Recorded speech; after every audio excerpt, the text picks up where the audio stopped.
সংসদে উনি যাবে কি না যাবে সেটা বলতে পারবো না, বাট আমরা যারা নারীরা আছি আমরা ওনাকে বয়কট করতেছি। অনেক খারাপ লাগছে, অনেক খারাপ লাগছে। এইটা খুবই চিপ মেন্টালিটি। তিনি শুধু কর্মজীবী যে নারীদেরকে বলেছেন তা নয়, তিনি একথা বলে পুরো বিশ্বের নারীদেরকে অপমান করেছেন। ওনার বোন, ওনার মা সবাই আছে এখানে। আমরা তো শুধু একাই না, প্রতিটা ওনার মাও আছে, ওনার বোনও আছে। এটা একদম 110% বানোয়াট কথা।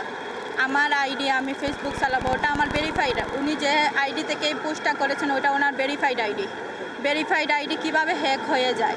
নারীদেরকে তারা যেভাবে কথা বলেন, নারীদেরকে হেয় করে ইদানিংকার সকল ধরনের তাদের বক্তব্যে, তাদের দলের মধ্যেও দেখবেন কোনো নারী সংসদ প্রার্থী নাই, তাদের দলের মধ্যেও দেখবেন কোনো নারী মূল দলের কোনো ক্ষমতায় থাকে না। আমাদের নবী করিম সাল্লাল্লাহু আলাইহি সাল্লাম বলে গেছেন, মায়ের পায়ের নিচে সন্তানের বেহেস। আর এই মা একজন নারী, আর উনি ওই নারীর সন্তান। আমাদেরকে বলার মানে ওনার মাকে বলা, ওনার বোনকে বলা, ওনার ওয়াইফকে বলা, ওনার মেয়ে সন্তান হয়ে থাকলে ওকে বলা। আমাদের উদ্দেশ্য আমাদের মর্যাদা ধরে রাখা। আমরা নারীরা এই দেশের অর্থনীতিতে, সমাজে যে ভূমিকা রাখছি তার প্রতি আমাদের জামায়াতের আমিরের কুরুচিপূর্ণ যে মন্তব্য, এটা আমাদের শুধু, এটা তো আমরা বাংলাদেশের নারী না, আমি মনে করি পুরো বিশ্বের সমস্ত নারীদের প্রতি এটা একটা অনেক বড় একটা একটা কথা, এটা অপমানজনক একটা কথা, যেটার জন্য আমি চাইবো সাধারণ একটা মানুষ হিসেবে, যেহেতু আমি ব্যবসা করি, আমি চাইবো যে উনি যেন দেশের কাজ সব নারীদের কাছে, সারা বিশ্বের সব নারীদের কাছে উনি যেন ক্ষমা চান। এইটা খুবই চিপ মেন্টালিটি। ওনার মতো একটা দলের প্রধান হওয়ার পরে ওনার এই জায়গা থেকে অন্তত নারীদেরকে নিয়ে এত ছোট করে কথা বলা, ওনার এটা একটা, আমি মনে করি মারাত্মক একটা অন্যায়। গতকাল টুইটারে আপনারা দেখেছেন যে তিনি একটি বক্তব্য দিয়েছেন, টুইট করেছিলেন যে সেটা আমরা নারীরা যারা কর্মজীবী আছি, আমাদের সন্তান মেয়েরা যারা কর্মজীবী আছে তারা নাকি পতিতার সমান। সম্মানজনক লোক, উনি কিভাবে এরকম একটা কুরুচিপূর্ণ কথা আমাদের মহিলাদেরকে নিয়ে বলছেন?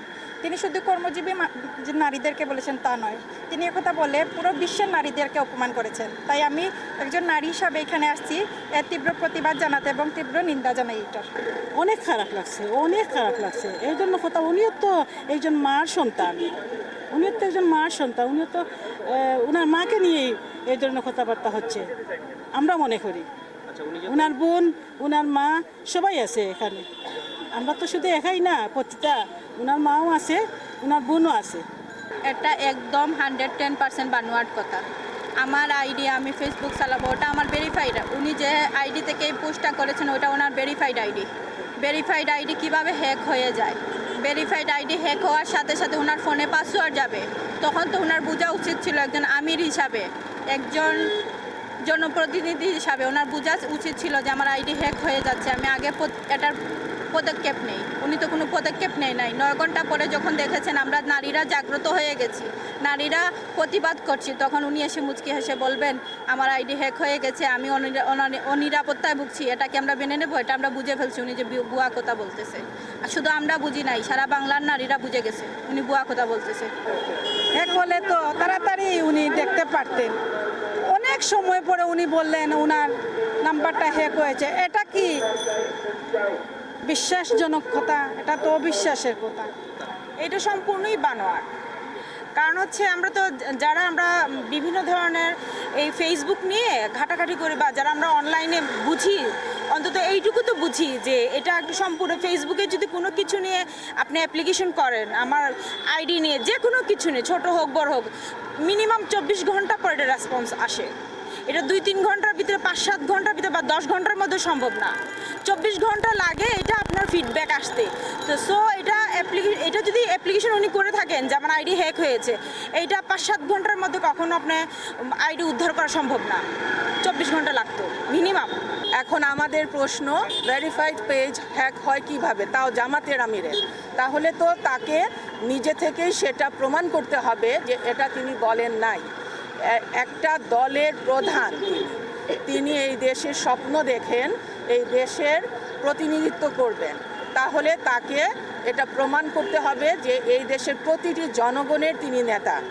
এখন তিনি যেভাবে বলছেন সেটা আবার তারই বিরুদ্ধে যাচ্ছে। নারীদেরকে তারা যেভাবে কথা বলেন, নারীদেরকে হেয় করে ইদানিংকার সকল ধরনের তাদের বক্তব্যে, তাদের দলের মধ্যেও দেখবেন কোনো নারী সংসদ প্রার্থী নাই, তাদের দলের মধ্যেও দেখবেন কোনো নারী মূল দলের কোনো ক্ষমতায় থাকে না। তো এ ধরনের মন্তব্য কিন্তু সেটারই একটা ধারাবাহিকতা আমরা মনে করি। উনি তো অনেক দেরি করে বলছেন এগুলা, তা মানে সাথে সাথে যদি বলতেন তাহলে তো আমরা বুঝতে পারতাম না হ্যাঁ এটা হ্যাক হয়েছে, কিন্তু সে 9 ঘন্টা পরে উনি বলছেন, এটা তো আমরা বিশ্বাস করি না। উনি ঠিকই বলেছেন আমাদের উদ্দেশ্যে, কিন্তু এগুলা আমরা আশা করি নাই। আমরা উনার বিপক্ষে আছি, আর উনার যে ভোটগুলা আমরা মহিলার পক্ষ থেকে কেউই মানে ভোট দিবে না উনাকে, আমরা বয়কট করছি। আর জামাতের আমির হিসাবে আমরা চাই না উনার মুখ থেকে এরকম বক্তব্য শোনার মতো আশাও করি নাই, সেজন্য আমরা উনাকে বয়কট করতেছি। সংসদে উনি যাবে কি না যাবে সেটা বলতে পারবো না, বাট আমরা যারা নারীরা আছি আমরা উনাকে বয়কট করতেছি।